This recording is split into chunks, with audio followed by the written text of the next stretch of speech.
Pero antes, bueno, agradecerle a Carlos la invitación a compartir este momento en esta cátedra abierta, en una ciudad en la que, si bien no nací, viví 25 años, o sea, la mitad de mi vida, prácticamente. Así que, como decía hace un rato, me siento en casa y me es muy grato cada vez que tengo la oportunidad de venir. Bueno, se enseña a través de las palabras y se enseña también a través de los símbolos. Decía Román que nosotros tenemos que entender a la Argentina como parte de Occidente, de un Occidente que es herencia de la cultura grecolatina, de la fe cristiana, podríamos agregar también de las culturas germánicas cristianizadas. Por eso el Imperio Romano va a ser después el Sacro Imperio Romano Germánico. Y nosotros, dentro de ese Occidente, empezamos como comunidad, no como Estado nacional, como comunidad de 5 siglos prácticamente, a existir como parte, como reinos autónomos dentro de lo que eran las Españas, como se le decía, o el Imperio Español, pero que era un imperio muy descentralizado. Esa bandera que ustedes ven allí, la bandera con las aspas de Borgoña o con la cruz de San Andrés, es la bandera del regimiento de patricios, pero era la vieja bandera española que flameó desde Alaska, que fue territorio que perteneció al Imperio Español, California, Florida y de México hasta Tierra del Fuego, era la bandera común. Pero era la bandera que estaba en España, era la bandera que estaba en Filipinas, era la bandera que estaba en Nueva Guinea, es decir, y en algún momento unida a la corona de Portugal. Entonces, en ese todo descentralizado, y que además fue de alguna manera, dicho en un sentido amplio de la palabra Estado, el primer Estado moderno, ¿sí? Nosotros nacemos como comunidad. Es decir, independientemente de si somos argentinos, chilenos, peruanos, bolivianos, ecuatorianos, fuere, nosotros tenemos 5 siglos de historia común, ¿sí? Hace 2 semanas estaba en la conferencia de Ignacio Clopet, historiador vinculado al peronismo, genealogista, y ha estudiado mucha documentación nueva que ha aparecido sobre la vida del general Perón, y él contaba con mucha gracia que Perón macaneaba un poco acerca de sus orígenes, pero porque no los conocía, sus orígenes familiares. Parte de lo que decía era cierto y otra parte no era. Entonces contaba que Perón, por parte de la madre, por parte del padre, viene de inmigrantes vasco-franceses, pero inmigrantes de mitad del siglo XIX o antes, ¿no? El abuelo de Perón, no sé, que era médico.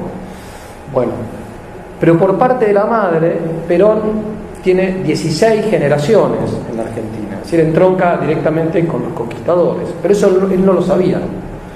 Ignacio decía, yo le doy importancia a la genética, otra cosa que está prohibida después de la Segunda Guerra Mundial,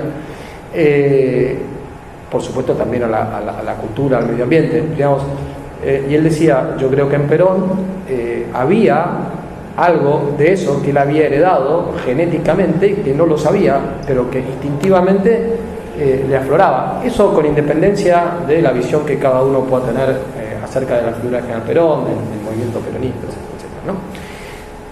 16 generaciones, 17, 18, 20, no sé.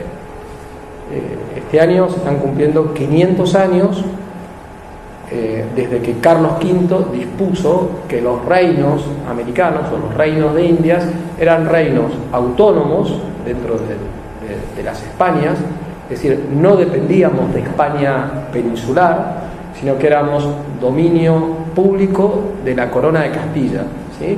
O sea, no pertenecíamos, no éramos propiedad privada del rey, no dependíamos de otros reinos que había en España, porque en realidad el Imperio Español era una federación de reinos, Entonces no dependíamos del reino de Navarra, no dependíamos del reino de Aragón, ni siquiera del reino de Castilla, sino que éramos parte, como dije, jurídicamente, éramos el dominio público de la corona de Castilla. Y teníamos, por tanto, autoridades distintas, ¿sí? El rey de España no gobernaba los reinos americanos con el Consejo de Castilla, sino con el Consejo de Indias, ¿sí? Y además aquí los virreyes de alguna manera eran como reyes, pero de unidades que eran administrativas, ¿sí? Es decir, en aquel momento, y eso se mantuvo incluso durante la independencia, no se hablaba en sentido nacional de argentinos, de peruanos, de chilenos, ¿sí? Éramos americanos. Si ustedes han tenido la oportunidad de leer el epistolario de Jean San Martín, verán que él durante mucho tiempo habla de América, no habla de Argentina. Empieza a hablar de Argentina más sistemáticamente cuando ya la independencia está consumada y cuando se cartea con rosas y donde efectivamente... Bueno, independientemente de qué nos parezca a nosotros ese fenómeno de la independencia, tema que hoy está empezando a ser debatido más abiertamente y con más libertad que en otros años, y siguiendo aún con un maestro y amigo que tenemos, que es el doctor Marcelo Gullo, podríamos hacer la siguiente composición. ¿Qué es Brasil? Brasil es el imperio de Portugal en América que no se dividió. No se dividió porque la clase dirigente de la Casa de Braganza supo darse cuenta de cuál era la sensibilidad de la época y de alguna manera hubo una especie de independencia planificada para que Brasil se convirtiera en un imperio y que de hecho lo siguió siendo como monarquía hasta fin del siglo XIX. ¿Y qué es Hispanoamérica? Hispanoamérica es el imperio español en América que se dividió en 19 estados, 20 estados. Si eso no lo logramos ver, no vamos a entender qué es la Argentina, ¿sí? Porque fíjense que si nos ponemos a hablar de diferencias y semejanzas, entre un entrerriano y un uruguayo hay muchas más semejanzas que entre un entrerriano y un correntino. El correntino tiene mucho en común con Paraguay. Chaco y Formosa tienen también mucho en común con el norte de la provincia de Santa Fe y con el Paraguay. Cuyo perteneció hasta el año 1776 a la Capitanía General de Chile y en ese momento todos formábamos parte del Virreinato del Perú. Y toda nuestra cultura norteña, La Rioja, Catamarca, Tucumán, Salta, Jujuy, etc., es peruana, en el folclore, en las artesanías, en la arquitectura, sobre todo la tradicional, ¿no? el barroco americano. Entonces, antes de hablar de la patria, de la nación argentina y del Estado argentino, hay que ver ese origen común que nosotros tenemos de 16, 17 generaciones, que algunos las tienen en su propia tradición familiar y que la gran mayoría del pueblo argentino desciende de personas que se incorporaron a esa comunidad, pero digamos no es que dieron origen a una nueva comunidad. Y es más, hay estudios ya hechos, no sé si por el CONICET o por la Universidad de Buenos Aires, que han corroborado que a esta altura prácticamente no hay un argentino que no tenga al menos un antepasado que no sea hispano-criollo, mestizo, indígena. Es decir que bueno, las mezclas que se han ido dando, los casamientos, bueno, en fin, todo eso, ¿no? Bueno, entonces, esa bandera es un símbolo de que si nosotros no nos reconocemos como parte de ese todo, sobre todo en un momento geopolítico en el que vuelven a tener importancia los grandes espacios, donde el concepto de Estado moderno vuelve a dar lugar a más bien el concepto de las civilizaciones y del imperio, no en el sentido de imperialismo, sino de entidades políticas supranacionales, ¿sí? Nosotros no tenemos futuro. Es decir, la Argentina sola no se salva. Recuerdo también una conversación con Marcelo en un momento en el que todavía era posible llegar a algún tipo de alianza con Brasil estratégica, pensando en esta inserción de la Argentina en el mundo global.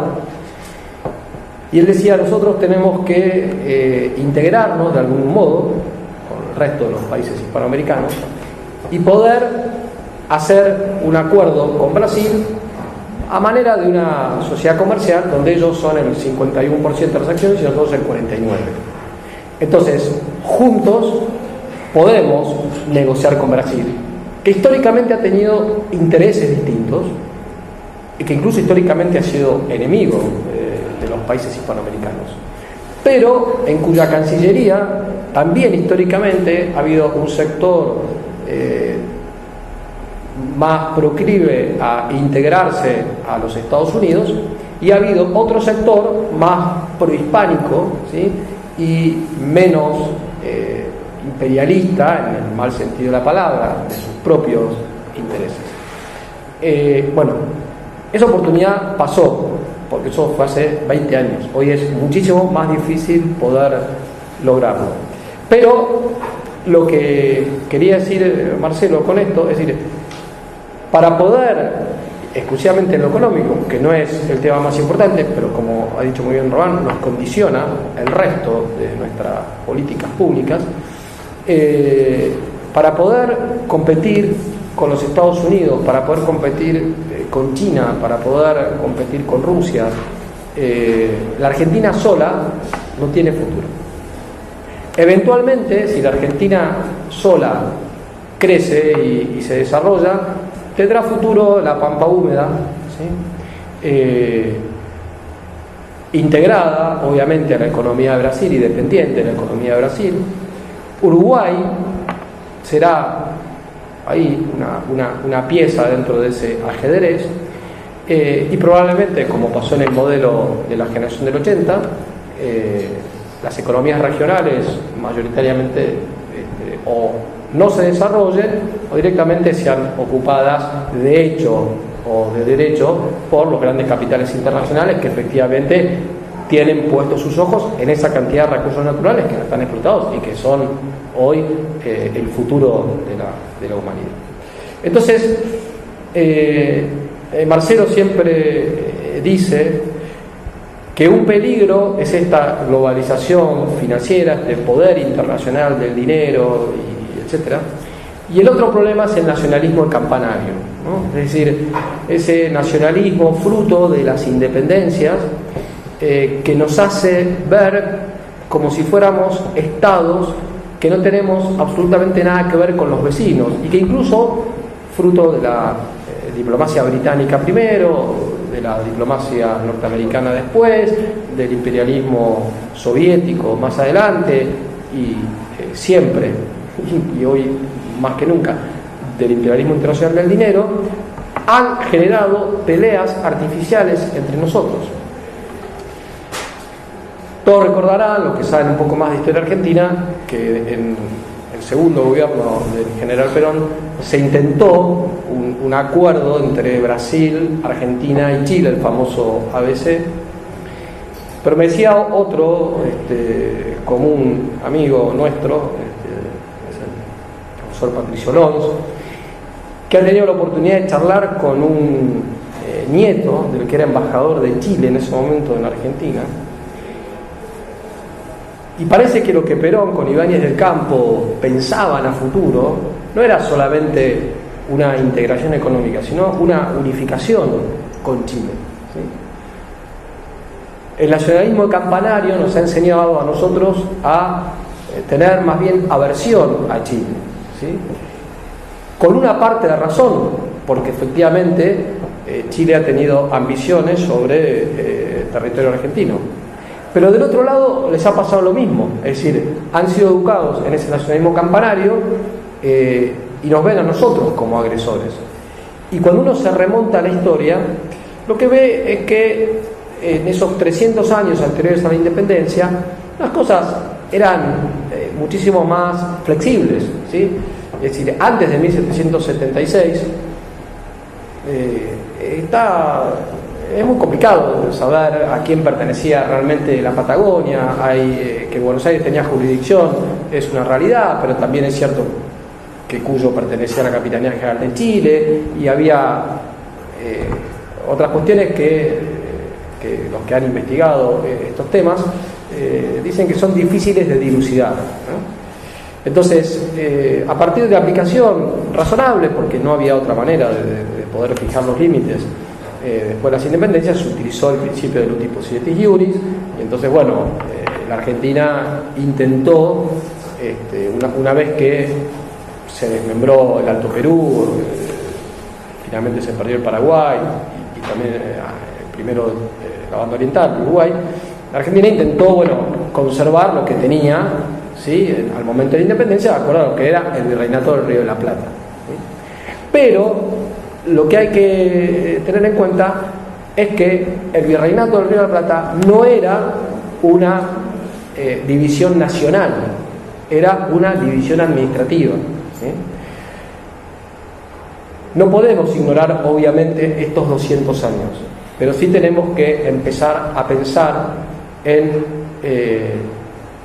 volver a reconstruir ese todo común. Ese todo común que además hoy no solamente es de México a Tierra del Fuego, y que tiene una relación, porque hay un pasado común también a través de Portugal con Brasil, sino que incluye a gran parte de los Estados Unidos, porque esa población, esos territorios que fueron usurpados o fueron comprados por los Estados Unidos, que pertenecían al Imperio Español, a la vuelta de los años se han convertido en estados donde la población hispana ha ido creciendo, ¿sí?, y donde hoy, por ejemplo, en Florida, se reconoce como parte de la historia y se valora el pasado español de la Florida, ¿no?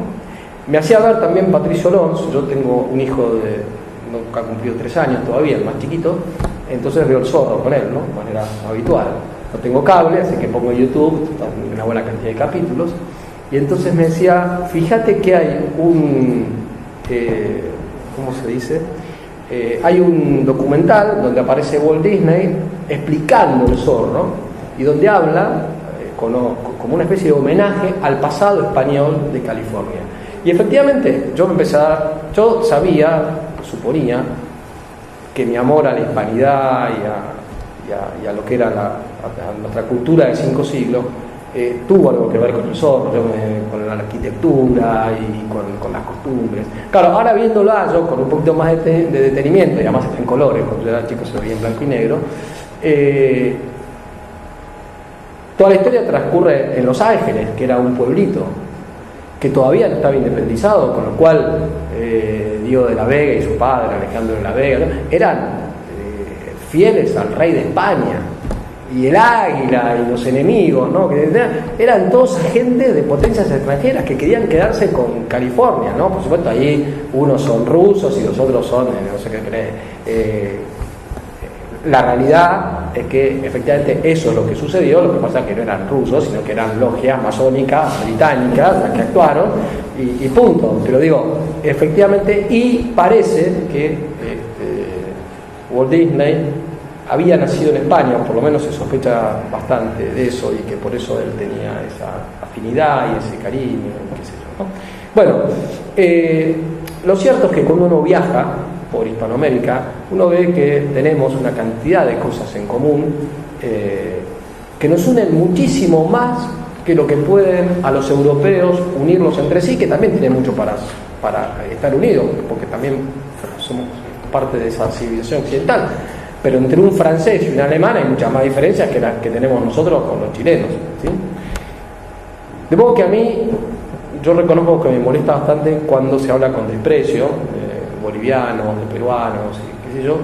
Primero, porque no conocemos nuestros orígenes, y segundo, porque no conocemos a nuestro pueblo. Yo estaba con un candidato político hace un tiempo, que decía, bueno, voy a aclarar que yo no soy peronista, pero por lo que voy a contar ahora para que no parezca que incurro en estas cosas. Y él decía, nuestro voto fundamental es el voto peronista, que es clásico, no el del kirchnerismo, que es un voto cristiano. Entonces yo le dije, porque además estaba lleno, la ciudad en la que vivo, de personas buenísimas, pero que no entienden mucho la historia argentina, y son muy gorilas, ¿no? Entonces yo le dije, mirá, le digo, no lo voy a nombrar por el nombre, lo que acabas de decir, digo, es muy importante, sobre todo en este nivel social en el que estamos, porque, digo, yo no soy peronista, le dije, pero el que no entiende el peronismo no entiende el pueblo argentino, y el que no entiende el pueblo argentino no tiene capacidad de gobernar, ¿no? Bueno, sé que le gustó mucho porque al día siguiente me llamó su secretario, por eso que dije y por otra cosa que tiene que ver con algo que voy a decir al final. Ese es el pueblo argentino, ¿sí? Acá en Rosario, y pasa lo mismo en Buenos Aires, hay como una especie de, me refiero a Buenos Aires, a la ciudad de Buenos Aires, no al Gran Buenos Aires, no al conurbano. Hay como un poquito de orgullo de somos descendientes de inmigrantes, somos raza blanca, nunca lo decimos así, pero está un poquito y entonces está ese desprecio, ¿no? Pero la verdad, yo se lo decía a mis alumnos cuando vivía acá en Rosario, hablando de derecho penal, por ejemplo, el delito era perdón, ¿no? El negrito que con la bicicleta le robó la bicicleta, ¿no? Digo, sí, bueno, primero lo de negrito lo puedes dejar de lado, porque somos cristianos, no podemos hablar así de manera despreciando, digamos, ¿no? Pero efectivamente eso es un delito y está mal, pero te puedo asegurar que desde una computadora hoy se pueden hacer delitos muchísimo mayores por personas que vos conocés y que tienen una apariencia civilizada y probablemente te la encuentres jugando al golf, como yo daba clases en un colegio en Fisherton, ¿sí? Y que son auténticos delincuentes. Entonces contaba, o sea, los grandes grupos económicos, Argentina, lograron que el Estado se hiciera cargo de su pasivo, cosa que en cualquier país normal no sucede. O sea, si una empresa va a la quiebra, quiebra, ¿sí? Y no, el Estado no se hace cargo de una deuda que lo que ha hecho finalmente es incrementarse indefinidamente. Bueno, ¿y por qué dije lo del peronismo? Porque independientemente de las virtudes y defectos que haya y que tenga el peronismo, es de alguna manera un aspecto o la expresión visible de esa Argentina invisible que muchos no quieren ver, ¿no? Y como no la ven, a pesar de que la tienen delante, porque ya Rosario no puede decir que es una ciudad de la pampa gringa, digamos, ¿no? Es decir, rubia y de ojos celestes, o sea, está bien, eso existe y lo conocemos y es parte de nuestra realidad y somos policlasistas, gracias a Dios, y no tenemos prejuicios raciales y clasistas así graves como hay en otros lugares. Pero la tenemos delante en el Gran Rosario, la tenemos dentro de la ciudad de Rosario, la tenemos en el conurbano bonaerense y no les digo nada si vamos de Córdoba para arriba, ¿no? Bueno, si no reconocemos esa realidad que es parte de nuestro pueblo, ¿sí? Menos vamos a reconocer nuestra relación con Bolivia o nuestra relación con Perú o nuestra relación con Ecuador o con Venezuela o con Colombia o con México, ¿no? Pero si no entendemos eso, entonces no entendemos nada acerca de cuál es nuestro futuro propio. Entonces, cuando hablamos de patria, nosotros no podemos referirnos, el otro escudo que estaba era el escudo de la Confederación Argentina en la época de Rosas, ¿no? Que es cuando nosotros, bien o mal, pero bueno, producía las independencias con un resultado que finalmente fue un resultado, digamos, que no querían ni los realistas buenos ni los patriotas buenos, ¿sí? Los realistas buenos querían mantener el imperio y se daban cuenta que teníamos un gran enemigo que lo que quería era dividirnos, que era Inglaterra, ¿sí? Y los patriotas buenos pensaban que España se había perdido, había una implosión del imperio, pero que teníamos que mantenernos unidos como americanos, ¿sí? Eso lo tenía claro San Martín, lo tenía claro Iturbide en México, y a su manera lo tenía claro Bolívar. Lo que pasa es que Bolívar fue muy funcional a los intereses británicos, y cuando se dio cuenta ya era tarde, ¿no? Cuando dijo hemos arado en el mar, se dio cuenta de que había que volver a unir la Iglesia y el Estado, y qué sé yo, cosa que él había despreciado durante mucho tiempo. Por eso fue muy popular la guerra de la independencia en el virreinato de Nueva Granada. Los negros, los indios, los mestizos pelearon del lado del rey. San Martín, en cambio, tenía un proyecto distinto, no porque lo tuviera cuando llegó al puerto de Buenos Aires, sino porque cuando empezó a recorrer el país se dio cuenta que la realidad era distinta como la había visto. Bueno, pero lo cierto es que ¿qué pasó al final? ¿Qué pasó lo que Inglaterra quería, ¿no? Es decir, dividirnos, ¿sí? Y estados tapón, Ecuador, la banda oriental, después, bueno, la atomización de Centroamérica, y ya después entraron los norteamericanos. Pero lo cierto es que esas divisiones nacionales y estatales que se han dado no nos tienen que hacer perder de vista que cuando hablamos de patria, hablamos de un patrimonio material y espiritual que nos une a lo largo de 5 generaciones, ¿sí? Entonces podemos hablar de una patria argentina, pero podemos hablar de una patria grande, que es Hispanoamérica, y de la madre patria, que es la hispanidad, ¿sí? No España como estado actual, sino que la España actual, Filipinas, Hispanoamérica, etcétera, formamos parte de esa cristiandad menor que es la hispanidad, ¿sí? Y no tenemos salida si no volvemos a algún tipo de unión en el marco de esa cultura. No tiene salida España, porque la historia de España está más ligada a lo que hizo en América que a lo que pueda hacer en Europa, sin que eso signifique que tenga que dar las espaldas detrás de los Pirineos. Y tampoco tiene salida Filipinas, ¿sí? Por razones que ahora no voy a explicar. Pero que además, si eso pudiéramos volver a unirlo, nos volvería a dar un espacio que significa el comercio hacia un lado y hacia el otro del océano, o sea, del Atlántico y del Pacífico, pero no de manera atomizada y aislada como lo ha hecho Perú en la época del segundo Alan García, bajo patrocinio de los Estados Unidos con los tratados de libre comercio, digamos, ¿no? Sino, primero, algo que nos permita a nosotros, como comunidad hispánica de naciones, crecer con todos los recursos humanos y con todos los recursos materiales que tenemos y naturales, que son enormes, con los capitales, obviamente, que se necesitan para poder explotar esos recursos, gran parte de los cuales estarán aquí en nuestra comunidad, y que si hace falta recurrir a capitales extranjeros, habrá que hacerlo en condiciones de reciprocidad, no de subordinación que signifique que ellos se benefician a costa nuestra.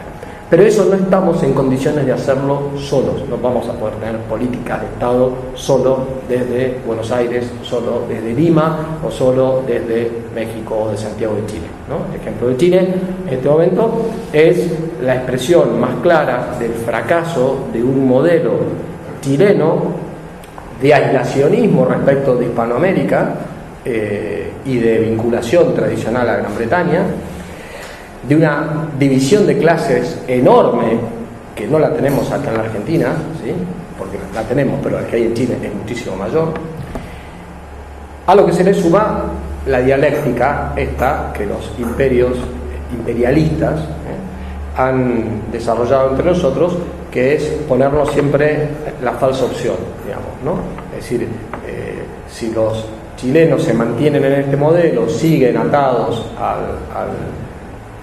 al modelo, digamos, del nuevo orden mundial por derecha o neoconservador, pero si triunfa los grupos anarquistas que no son la gente que espontáneamente está quejándose por una situación de injusticia real, sino que están aprovechando esto en favor de otro proyecto de izquierda que es el nuevo orden mundial por izquierda, entonces nos tienen atenazados, como decía Ramiro Maeztu, el gran escritor de defensa de la hispanidad, Hispanoamérica está atrapada entre los yanquis y el soviet, ¿no? Eso lo decía en la década del 30, ahora podríamos decir, estábamos atados entre Soros y Maduro, digamos, y el Foro de San Pablo, exactamente. Bueno, nación es la comunidad que está dotada de esa tradición espiritual y material y que tiene una misión también a cumplir.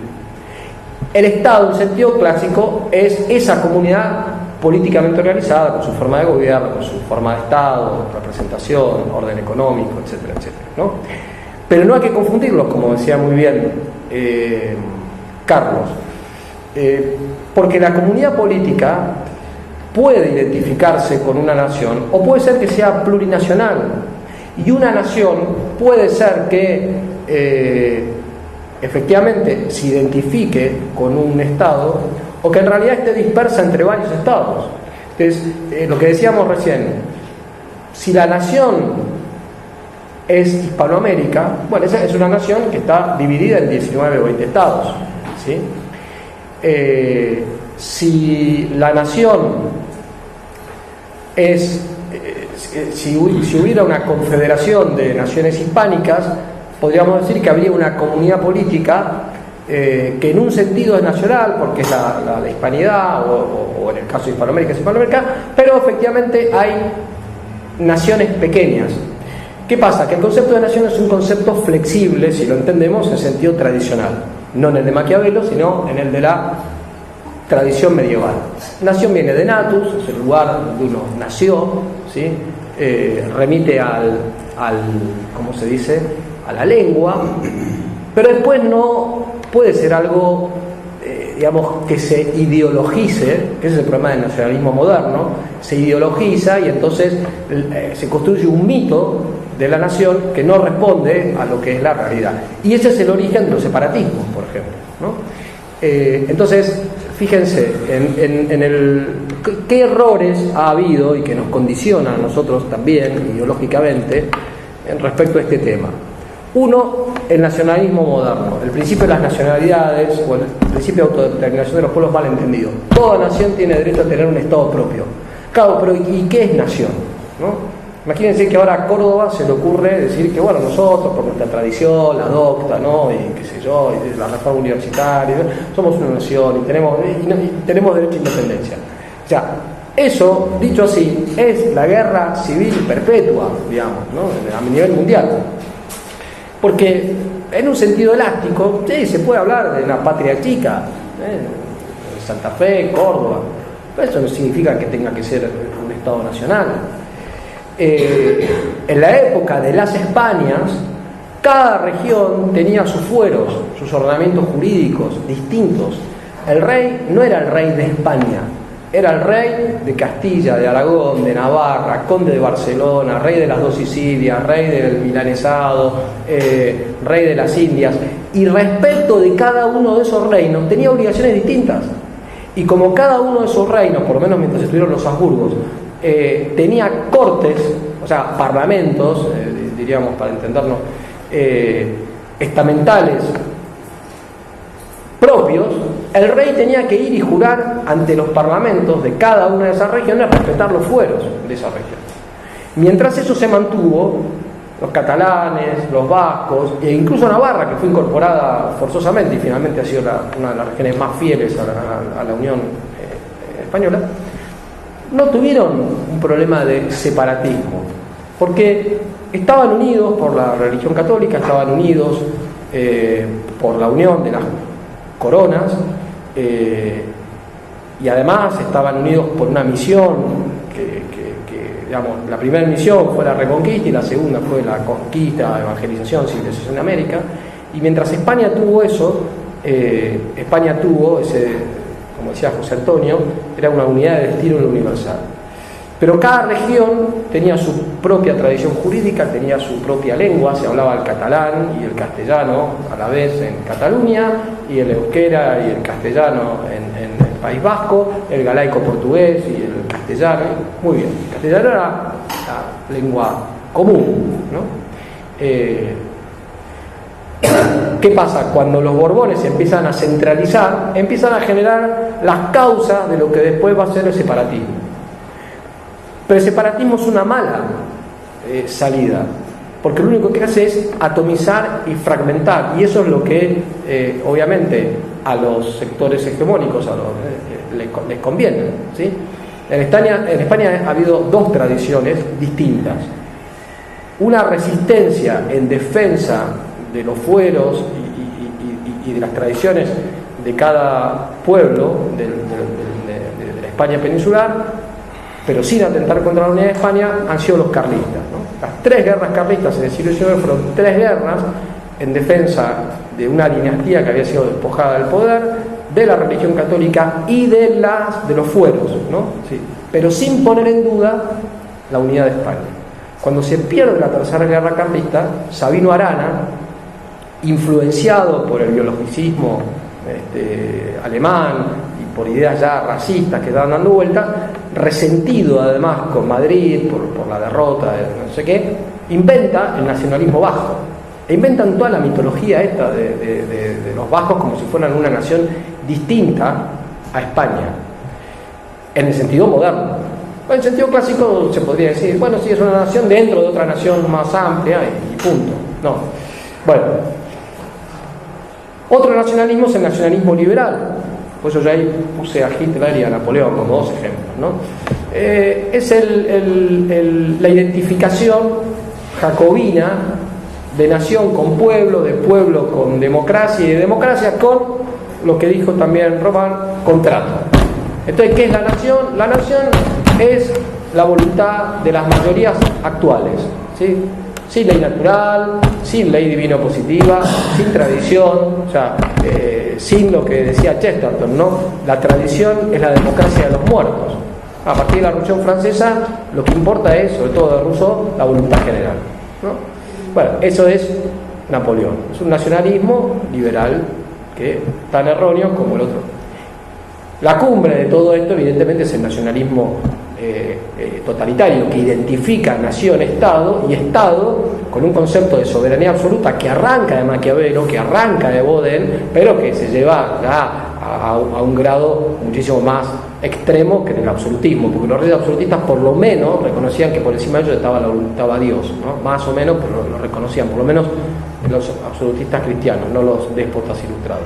Pero ya los estados totalitarios, sobre todo el nacionalsocialismo y el marxismo, no reconocen ningún tipo de ley natural. Es la ley del más fuerte, sea por la dictadura del proletariado, sea por el racismo del Reich de los 1000 años, digamos, ¿no?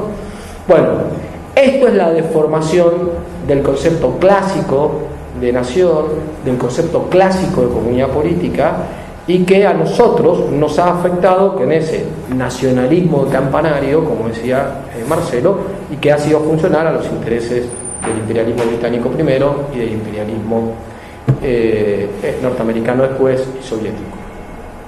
Pero el otro error es justamente esto, el del imperialismo, es decir, no el del imperio como una comunidad supranacional, ¿sí?, sino el del Estado que tiene derecho, entre comillas, a gobernar directa o indirectamente a otros estados en función de sus propios intereses. España viene acá, se mezclan las poblaciones, ¿sí?, se forma una cultura mestiza y se le da 1519 un estatuto de autonomía que, de hecho, en algunos casos ha sido el fundamento de las independencias. Al decir, nosotros dependemos del rey, no dependemos de España. No estando el rey, nos gobernamos a nosotros mismos. Vuelto el rey, nos quiere gobernar de manera despótica, bueno, chao, se rompió el pacto de vasallaje, porque es un pacto de vasallaje, ¿no? Si está bien, está mal, eso es otra cuestión, digo, pero España se metió adentro, digamos, ¿no?, y formó un imperio. Hubo injusticias, hubo matanzas, hubo, por supuesto, ¿sí? Pero también las cometían los aztecas, también las cometían los incas, ¿no? Bueno, entonces, el imperialismo es otra cosa. El imperialismo es esto, ¿no? Gran Bretaña, que no tiene reinos, tiene factorías, es decir, tiene en la India o en China o en Estados Unidos o en África territorios a los cuales explota de alguna manera comercialmente, pero no se mezcla con esas poblaciones, no las trata de elevar. Por supuesto hay excepciones también, no es que todo haya sido, pero en general era otra la política, tenía un objetivo más económico que civilizador, etcétera, etcétera, ¿no? Por encima del imperialismo, que sería una especie de nacionalismo deformado, hay algo más grave todavía, que es el internacionalismo, ¿no? ¿Cómo era? Y vivere, ¿no? Las personas no tienen patria, sino que son ciudadanos del mundo, ¿no? No importa si esto lo dicen desde el liberalismo o del socialismo, ¿sí? Juan B. Justo y Alberdi, en ese sentido, pensaban de manera similar. De hecho, Juan B. Justo además era partidario del libre cambio internacional. Y curiosamente, además, ya no sé tanto las razones, cuando Joaquín B. González, en la época de Roca y Roca, hacen un código de trabajo después de haber investigado la situación de los campesinos y los obreros, con el informe de Violet Macei, qué sé yo, un código de trabajo muy moderno, es rechazado por el Congreso, y quienes votan en contra también son los socialistas. O sea, porque tenían esta visión de proletarios del mundo unidos, ¿sí? Bueno, y los liberales lo mismo. Por un lado, por el otro, no tenemos patria, ¿sí? Alberdi, después se va a retractar, el último Alberdi es distinto al primero, pero el Alberdi de las bases es el que dice, hay que enseñarles a los argentinos que la patria no es el suelo, la patria es la Constitución, es la libertad, ¿sí? Es no el Estado al servicio de la nación, sino la nación al servicio de un Estado artificial.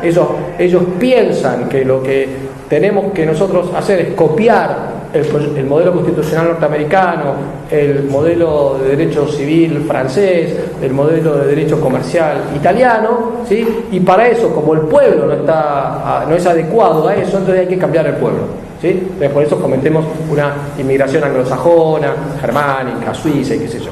Claro, cuando empezaron a caer italianos, españoles, turcos, judíos, no sé qué, Sarmiento, que fue uno de los que, digamos, era partidario de esto, se horrorizó, ¿no? Decía, está viniendo la de Europa, lo peor, ¿no? Más de lo mismo, en definitiva.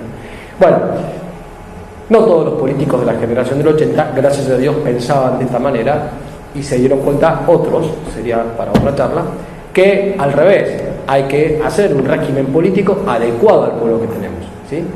La estabilidad que tienen las instituciones norteamericanas tiene más que ver con que ellos no hicieron una revolución jacobina y no tiraron por la borda todas las instituciones británicas, que a ellos sí les venían bien porque eran con la subcultura, sino que se independizaron de Gran Bretaña, pero el Common Law lo mantuvieron, la república que armaron era una especie de copia de la monarquía constitucional británica, digamos, con ropaje republicano, pero ellos inventan el presidencialismo porque, bueno, se dan cuenta que el parlamentarismo no funcionaba, bueno. Pero a ellos les venía bien, nosotros no teníamos que copiar su constitución, en todo caso teníamos que aprender de lo que habían hecho, que era no tirar por la borda las instituciones que nosotros las teníamos. Bueno, el internacionalismo entonces es fruto de este. Sobre ese internacionalismo ya después se monta esto que hoy hablamos de la globalización y la idea de llegar algún día a un Estado mundial, ¿no? Que es la amenaza más grande que ha existido en la historia para la libertad de las personas, de los pueblos, de las familias, etc. Por una sencilla razón, que no es la única, pero se va a decir porque la han dicho muchos tratadistas de derecho internacional. Cuando hay una tiranía, al menos teóricamente, y para muchos de hecho es así, la gente tiene la posibilidad, por lo menos algunos, de irse a otro lado. Los venezolanos se han repartido por Hispanoamérica, ¿no? Acá en Argentina había una dictadura de un signo, se iba al Uruguay, y después cuando venía del otro signo se iba a nosotros, a Uruguay, un tiempo, no sé qué. Bueno, si hay un Estado mundial totalitario, ¿a dónde nos vamos? A la Luna, a Marte. Imagínense además con la tecnología actual, donde si nosotros nos metemos en Google Earth online, podemos ver lo que está haciendo, quién está caminando por una calle en Manhattan, digamos, ¿no? Imagínense la tecnología que tienen los servicios de inteligencia, que pueden ver perfectamente qué es lo que estamos haciendo, qué estamos cocinando adentro de nuestra casa, ¿no? En este momento. China, por ejemplo, ya tiene esa tecnología, ¿sí? Es más, tiene una tecnología que es una especie de... Tiene una tarjeta, que es una especie de tarjeta SUBE, pero que es tarjeta de crédito y que es tarjeta, digamos, multiuso. ¿Y qué hacen? Ahí van quedando registrados todos los movimientos, todos los gastos que uno hace y qué sé yo. Y en función de eso, accedes o no accedes a determinados créditos, te dejan entrar o no, salir o no salir del país, etcétera, etcétera. Imagínense eso en manos de la ONU, ¿no? Y no digamos nada ya de un Estado mundial. Pero bueno, hacia eso vamos. O sea, si esto no se revierte, vamos hacia ese peligro. Fracasó la idea de instalarlo así abiertamente en la conferencia de Copenhague sobre el cambio climático en el año 2012, y después apareció esta ola antiglobalista de la que hablaré al final, ¿no? Bueno, esto ya lo dije, así que me lo paso. Dentro del imperialismo, como dije, nosotros tenemos dos problemas. Uno es el imperialismo disfrazado de una Unión Americana, pero que en definitiva está regida por Estados Unidos, que es lo que se conoció en su momento como el panamericanismo, digamos, ¿no? El destino manifiesto de Estados Unidos como un pueblo elegido por Dios para difundir la democracia a nivel global, los derechos humanos y qué sé yo, y cuyo patio trasero histórico éramos nosotros, ¿no? Por supuesto, esto disfrazado de distintas maneras, digamos, ¿no? Pero en definitiva siempre la idea del libre comercio, que como sabemos, lo ha explicado muy bien Marcelo también este tema, Marcelo Ullo, ningún Estado moderno, ni Inglaterra, ni Estados Unidos, ni Alemania, ni Japón, ni Canadá crecieron en base al libre cambio, ¿sí? Crecieron con proteccionismo, que no significa necesariamente aislacionismo, ni estatismo, ni socialismo, crecieron con algún grado de proteccionismo y después se abrieron parcialmente al libre cambio, nunca totalmente, ¿no? Bueno, el otro peligro es el latinoamericanismo, ¿no? Es decir, es otra ficción, ¿sí? La palabra Latinoamérica la inventan los franceses cuando intentan que el emperador de Austria sea coronado en México y qué sé yo, porque claro, ellos tenían Haití y no sé qué otra colonia más, pero bueno, el resto era hispánico, ¿no? Entonces, bueno, la palabra Latinoamérica abarcaba todo, pero esto fue tomado después por las izquierdas justamente para quitar el origen hispánico, digamos, ¿no?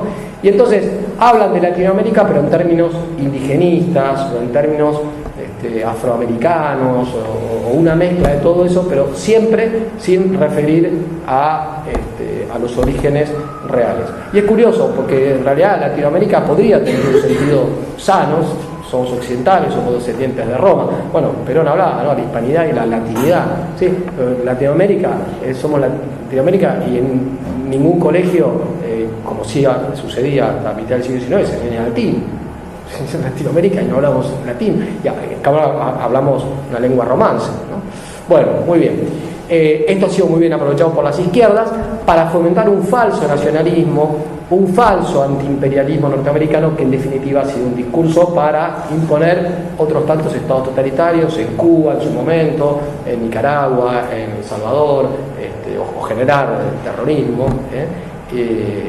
y entonces hemos vivido en ese ping-pong y seguimos metidos de alguna manera en ese ping-pong. El ALCA en los años 90 y principios de los años 2000, y al mismo tiempo, como contracara, la República Bolivariana y todo eso que ya conocemos, el Foro de San Pablo, el Foro de Davos y el Foro de San Pablo, ¿no? Para más o menos que podamos ubicar. Bueno, entonces, como digo, nuestro futuro es ese, ya lo expliqué, y hay en este momento una alternativa peligrosa, pero que hay que analizar con sus ventajas y sus peligros. Si nosotros logramos unir esos pueblos hispánicos, ¿sí? Tenemos que resistir la globalización, sea por izquierda o por derecha. Solos no lo podemos hacer. China, evidentemente, no es nuestro aliado natural, pero no tanto porque China sea un Estado comunista, eso además, pero China no tiene intereses imperiales sobre Hispanoamérica, pero la oligarquía financiera internacional sí tiene intereses imperiales sobre todo el planeta, y la oligarquía financiera internacional está migrando de los Estados Unidos a China. Es decir, esa oligarquía financiera internacional se hizo fuerte en Holanda, luego pasó a Inglaterra, de Inglaterra pasó a los Estados Unidos, y en este momento se está dirigiendo a China. Eso se lo pueden preguntar a Marcelo, se lo puede explicar muchísimo mejor. Por eso él dice, ¿qué es Trump? Trump es el pueblo norteamericano que sale en defensa de sus fuentes de trabajo, de sus valores tradicionales, de los americanos, no de la costa este, ¿no? Sino del americano clásico, de, no sé, la familia Ingalls, ¿no? Con todos los defectos que uno le quiera poner, pero y que está peleando y se va a dirimir en los próximos 20 años si siguen siendo la potencia hegemónica o sigue siendo China. Pero el problema es que los norteamericanos se han dado cuenta que ellos también han sido rehenes de esa oligarquía financiera internacional. Entonces aparece esta ola antiglobalizadora, que tiene nombres, ¿no? Bolsonaro, Trump, Vox en España, Frente Nacional en Francia, Salvini en Italia, Orbán en Hungría, el partido Libertad y Orden en Polonia, Putin ¿cómo se dice? En Rusia, y un empresario norteamericano que de alguna manera va uniendo todos estos cabos sueltos, ¿sí? Que es Steve Bannon. Steve Bannon es el que lo catapultó a la presidencia ¿cómo se dice? A Trump. Es un conservador católico,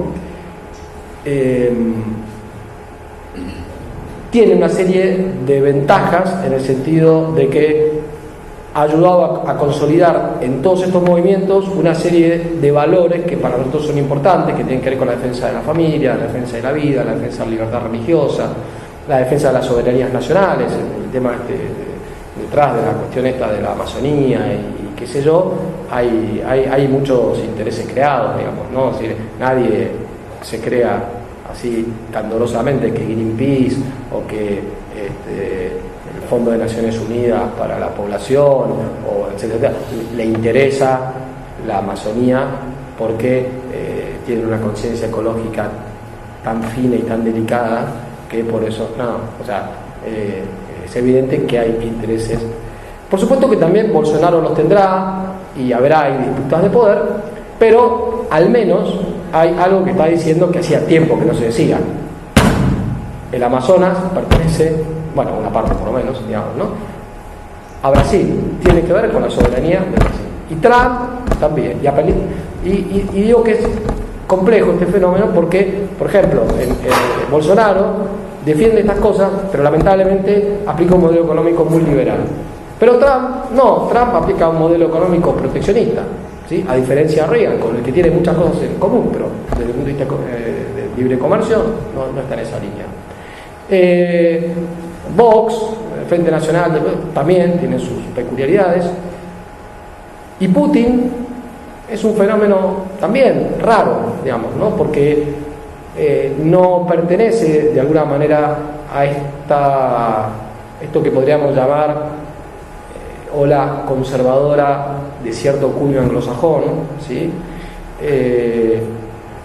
Sino que pertenece a algo distinto. Los que conocen el pensamiento de Alexander Dugin lo sabrán, una mezcla de bolchevismo no marxista, más tradicionalismo esotérico, más ortodoxia rusa, ¿sí? Tal vez la gran diferencia es que ese conservadorismo, neotradicionalismo de Dugin es preferentemente antiliberal y tiene resabios totalitarios, y la ola esta conservadora más occidental tiene el peligro de la inclinación hacia el liberalismo en lo económico. Ahora, entonces, ¿cuáles son las ventajas? De estas cosas que dije, los valores que defienden y el posicionarse de alguna manera frente a Soros, a la Fundación Ford, a la Fundación Rockefeller, al Consejo Judío Mundial, a la Logia, a la Liga Antidifamación de la Beneverit, etcétera, etcétera, ¿no? Pero tiene un gran apoyo de los evangélicos. Los evangélicos creen que el Estado de Israel responde a las profecías que dicen que cuando se reconstruye el Estado de Israel va a venir Jesucristo, entonces que hay que apoyar al Estado de Israel porque así aceleramos la segunda venida de Jesucristo. Y bueno, y de hecho Steve Bannon es partidario también del sionismo cristiano, ¿sí? Entonces lo apoya a Netanyahu a pesar de estar peleado con los grandes grupos judíos internacionales.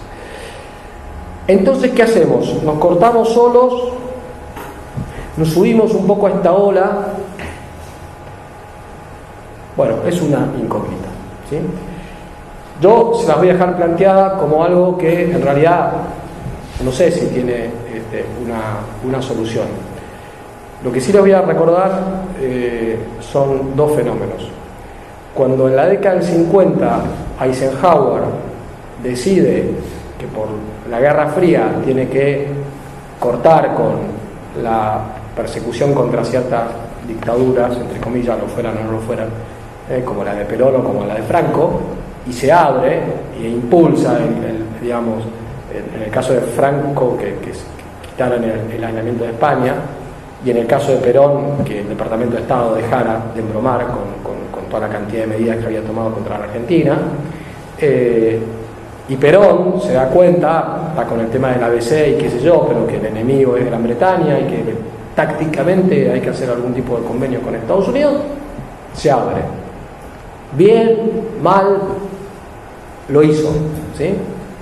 Evidentemente al poder mundial muy bien no le cayó eso, y sobre todo al Imperio Británico, digamos, ¿no? Más allá de los errores que haya cometido Perón, de contacto con la Iglesia y lo que fuere, ¿no? Y Franco tal vez lo hizo un poco mejor y logró un desarrollo económico y con justicia social, con la creación de una clase media que no existía, con pasar de un país subdesarrollado a ser un país desarrollado, etcétera, etcétera.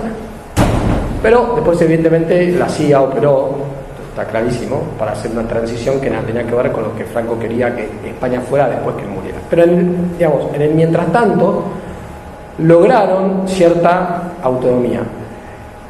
Y cuando se crea el movimiento de no alineados también tenía peligros, porque la Unión Soviética operaba dentro del movimiento de no alineados para generar ahí una cuña dentro de la Guerra Fría, pero en favor suyo. Pero bueno, no todo en el movimiento de no alineados fue socialismo, y hubo quienes dijeron, bueno, tácticamente nos conviene estar en el movimiento de no alineados. Cuando De Gaulle se da cuenta también del predominio norteamericano, a pesar de haber estado con los aliados y haber sido funcional a los intereses británicos y de la Universidad Financiera Internacional, y se corta, ¿sí? Por lo menos este es un tema discutible, pero hay muchas evidencias de que el Mayo francés fue una operación de la CIA que usó al trotskismo, que siempre ha sido funcional a sus intereses de la Oligarquía Financiera Internacional, para desestabilizarlo. ¿Por qué? Porque De Gaulle, en medio de creo que inmensos errores que tuvo, en un momento se dio cuenta, no, o sea, nosotros somos Europa, somos Francia, somos Alemania, qué sé yo. ¿Se acuerdan lo de que Quebec libre, o sea, Quebec, la Canadá, la francófona, y qué sé yo? Bueno, entonces, ¿qué quiero decir con esto?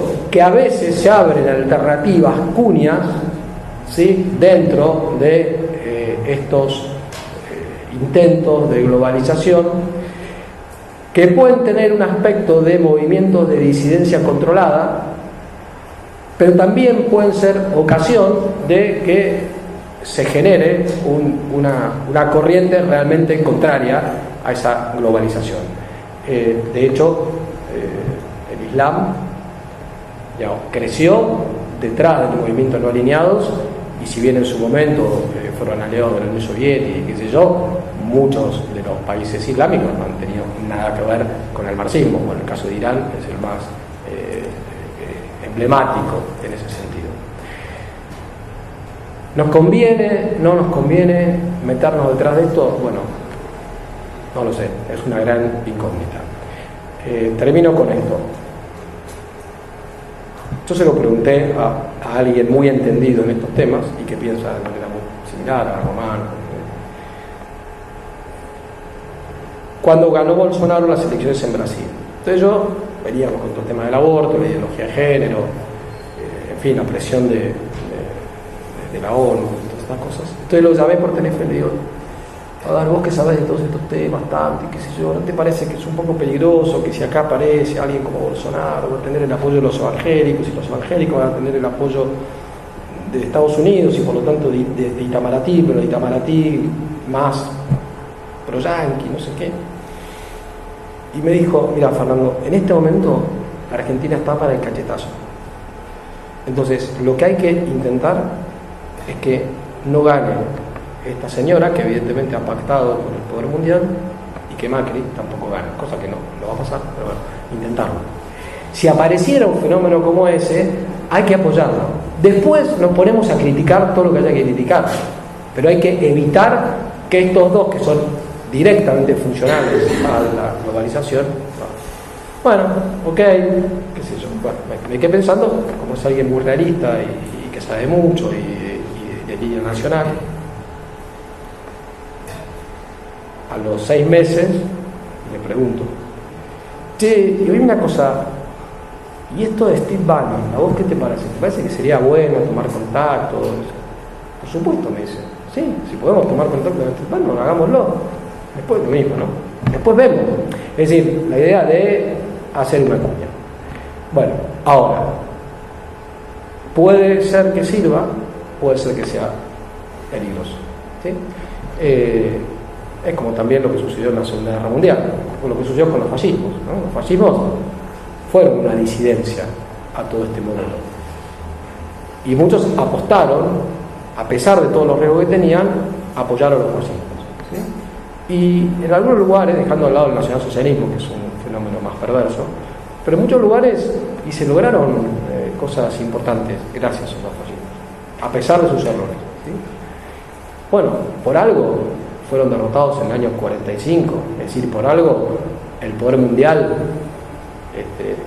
hizo ahí una alianza, no importó quiénes eran comunistas capitalistas, estos había que destruirlos porque amenazaban justamente este proceso de globalización, que no es un invento de ahora, esto viene de hace 3-4 siglos, ¿no? Bueno, los fascismos que eran socialismos nacionales, antiliberales y antimarxistas. Bueno, ahora lo que tenemos son fenómenos de capitalismos nacionales, más liberales, más proteccionistas, pero apoyados sobre la defensa de valores tradicionales que se levantan contra esta globalización, ¿sí? Para mí es un fenómeno muy similar, que tiene peligros similares y que también tiene la posibilidad de ventajas similares. Bueno, creo que es obra de la prudencia política, que es la virtud de los gobernantes, el ver hasta dónde se puede llegar a hacer algún tipo de acuerdo, ¿sí?, con esto. Pero tengan en cuenta este asunto. Hoy la oligarquía financiera internacional está en la ONU y está migrando a China, ¿sí? Entonces, ese peligro del imperialismo norteamericano, que siempre ha estado y sigue estando, sin embargo, es en este momento menos peligroso que el otro.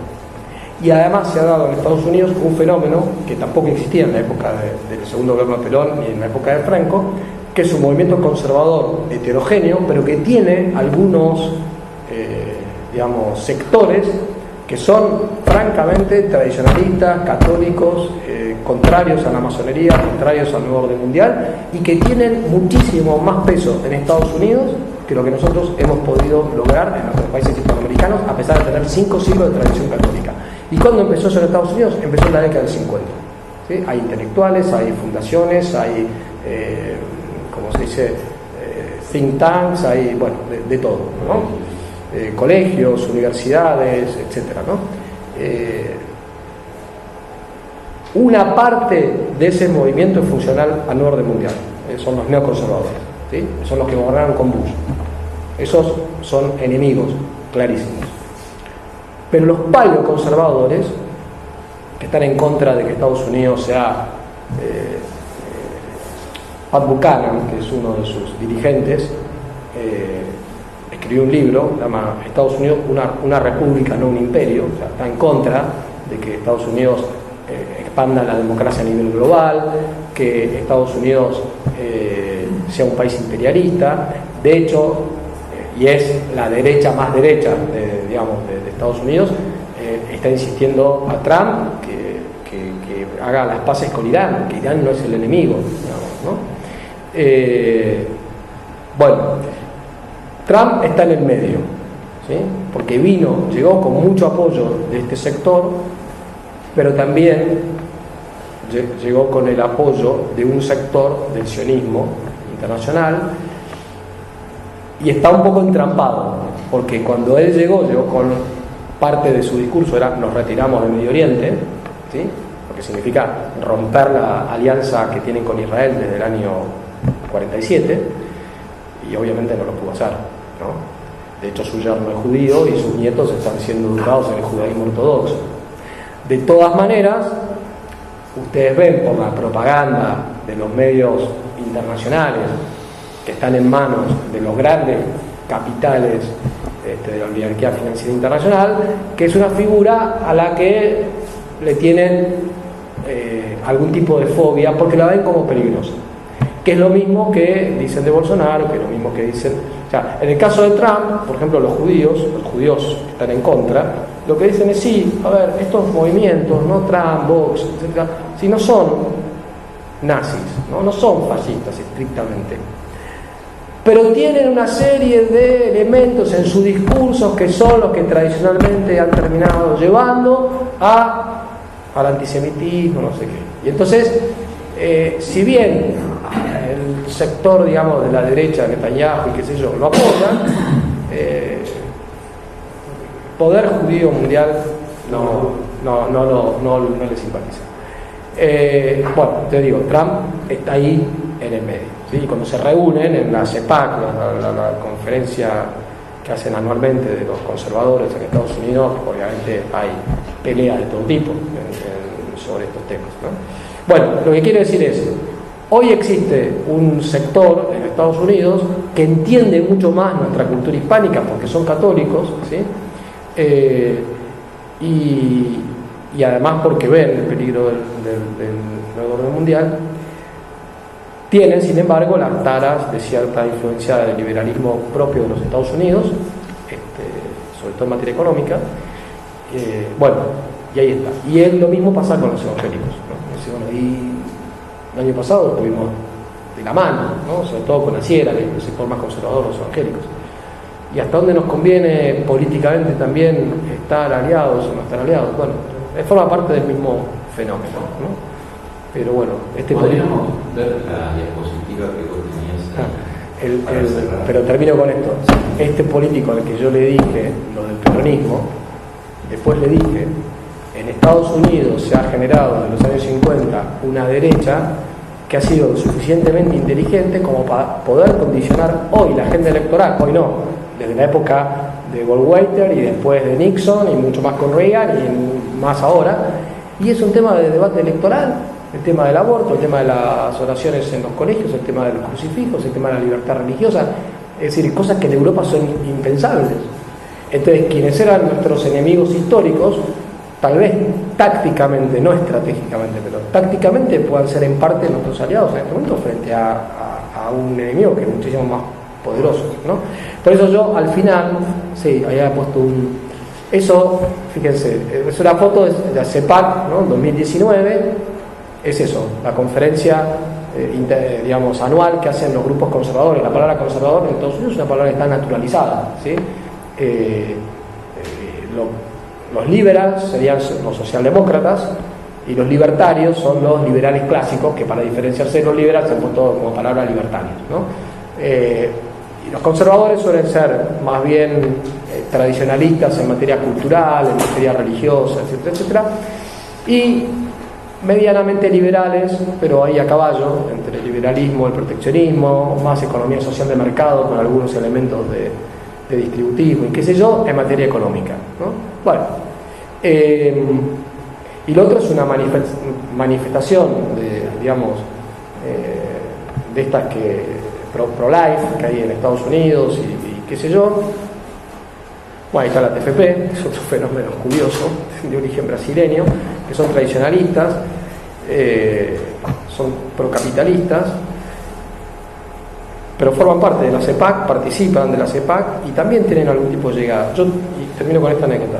Estuve una vez en la casa de unos amigos en Bellavista con el príncipe Bertrand de Orleans y Braganza, que pertenece a la TFP, es el hermano del heredero del trono de Brasil, que bueno, está muy vinculado a los cubanos que están en el exilio, son súper anticomunistas y qué sé yo. Y yo me puse en abogado del diablo. La verdad que habló muy bien de la crisis de Occidente, de la crisis de la Iglesia. Para mi sorpresa recomendó un libro antiguo que se llama bueno, ahora vamos a ver el nombre, un libro de Monsieur de la Jour, un alto prelado de la época de San Pío X, que habla de todo esto, de la conspiración, de la masonería, el judaísmo, la descristianización de Occidente. Me asombró porque siempre los que no conocemos a la TFP, pero la tenemos ahí a distancia, nunca sabíamos si eran el enemigo infiltrado pero él ahí habló muy claro de este tema.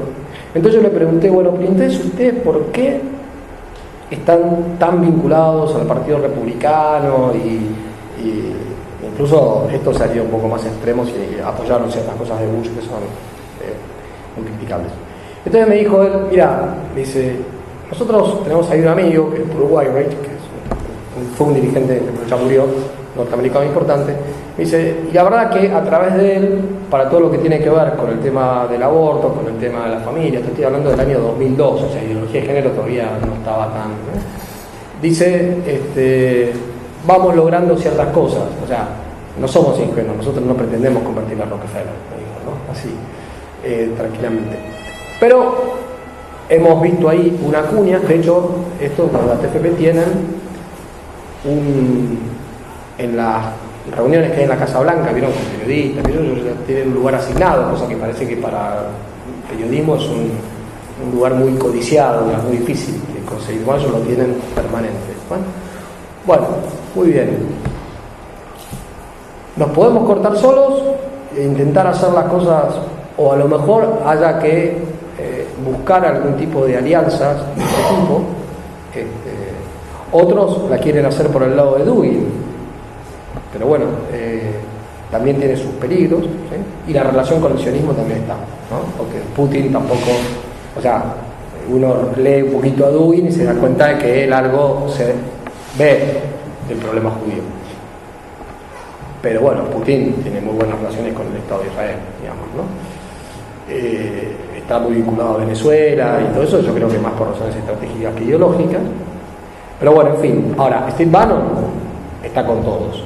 O sea, está con Dugin, está con la Nouvelle Droite en Francia, con Alain de Benoit, está con Le Pen, que está con Ortega Smith de Vox y bueno, con Trump ahora no, porque se pelearon, pero bueno, sigue estando ahí, no se va a vincular a esta gente. Está con Bolsonaro y está con Salvini. Bueno, no sé. Y está al lado de Carvalho también.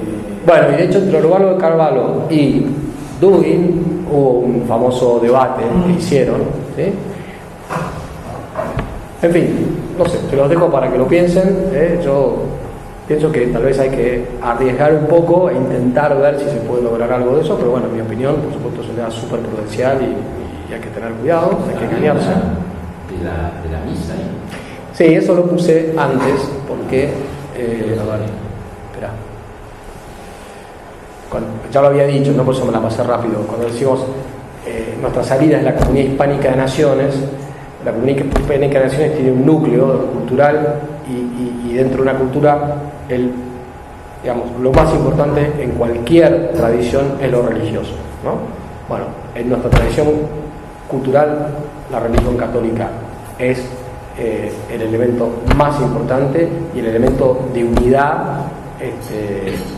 Por algo los norteamericanos financiaron sectas y todo tipo de cosas. Que ahora tengamos que, lamentablemente, unirnos a los evangélicos, como digo yo, ¿no?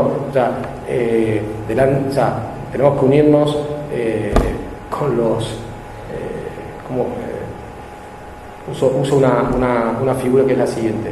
La tesis del Estado católico, ¿no? Siempre, la hipótesis es, bueno, no se puede el Estado católico, defendamos el orden natural, que es lo que León XIII le dijo a los norteamericanos. Bueno, el modelo de ustedes está bien, porque es una nación pluriconfesional y qué sé yo, pero no es lo ideal, pero está bien, es Bueno, estamos en esa situación, no tenemos que parar de vista volver al Estado católico, pero delante tenemos la contrahipótesis, o sea, tenemos a los trolls, a los orcos, o sea, digamos, la verdad que hace 20 años, o sea, haciendo alianza con los evangélicos, y yo te dirá, no. Ahora, hoy, delante, tenemos al LGTB, al movimiento LGTB, tenemos a, ¿cómo se dice?, a Soro, tenemos a los grupos estos de izquierda peligrosos, etcétera, etcétera. Entonces, bueno, esta es una cuestión. También mi ejemplo ha sido, ¿qué hizo Carlos V? ¿Quién fue el gran enemigo político de Lutero? Carlos V. ¿Sí? Está clarísimo. Emperador de Alemania, tuvo que enfrentarse a los príncipes protestantes que justamente salieron a Lutero para pelear contra el emperador. Fue quien insistió para que finalmente se pudiera convocar al Concilio de Trento, que lo venían demorando y qué sé yo. Ahora, cuando los turcos que habían conquistado Constantinopla quisieron invadir Austria, fue y buscó una alianza con los príncipes protestantes alemanes, porque obviamente los turcos eran más enemigos que los príncipes, y después siguió peleando con los príncipes protestantes alemanes, vino la guerra de los 30 años y qué sé yo, pero a Turquía la fletaron, ¿sí? Bueno, primero él y después la batalla de Viena en el principio del siglo XVII, y Turquía dejó de ser un problema durante los siguientes 3 siglos. Recién ahora vuelve, y cuando quisieron entrar a la Unión Europea, Benedicto XVI dijo, en fin, pero ya no sé si es un... Bueno, y ahí está la misa tradicional, porque el corazón de la religión está en la liturgia, y la liturgia ha sido profanada, desacralizada, con ocasión del Concilio Vaticano II, no digo por culpa, ni digo que el concilio sea algo que haya que rechazar, pero lo que es cierto es que si se pensaba que después del concilio venía una primavera de la Iglesia, lo que ha venido es un invierno más crudo que el que tuvo que enfrentar Napoleón y Hitler en sus campañas contra Rusia.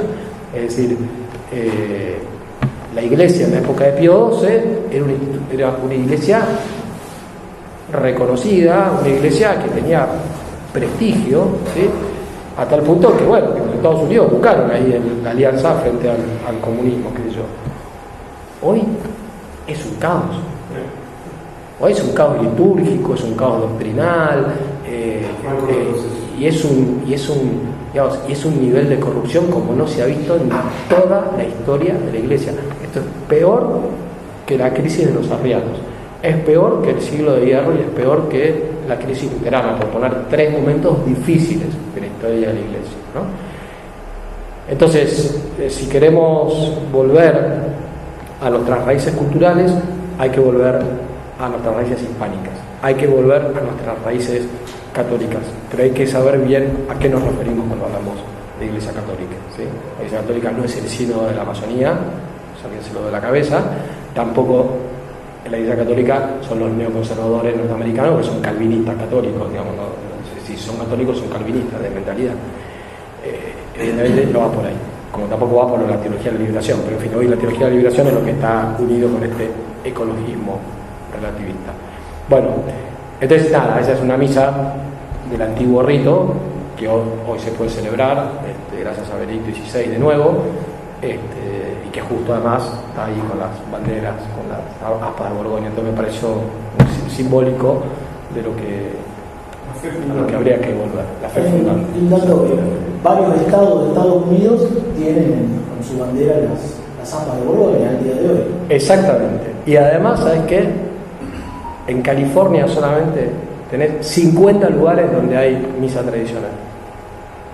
Tenés 2 instituciones, una en Dallas, la otra en Virginia, universitarias, college, de 4 años, humanidades clásicas, ¿sí?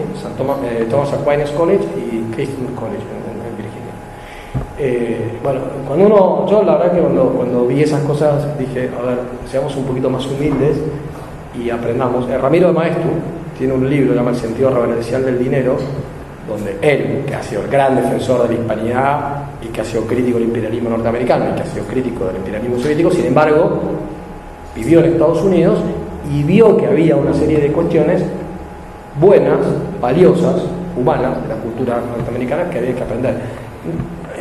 No nos olvidemos que la Reforma Protestante fue una crisis religiosa importante que dividió Occidente, pero también nos quitó una cantidad de naciones con las cuales perdimos sus propios valores humanos, culturales, etc. La conversión de Hilaire Belloc, el catolicismo de Hilaire Belloc, de Chesterton, de Tolkien, de Newman, etcétera, etcétera, nos ha permitido volver a tener la tradición católica con la mentalidad anglosajona. Es volver a conectar con Tomás More y volver a conectar con la Inglaterra medieval. ¿Sí?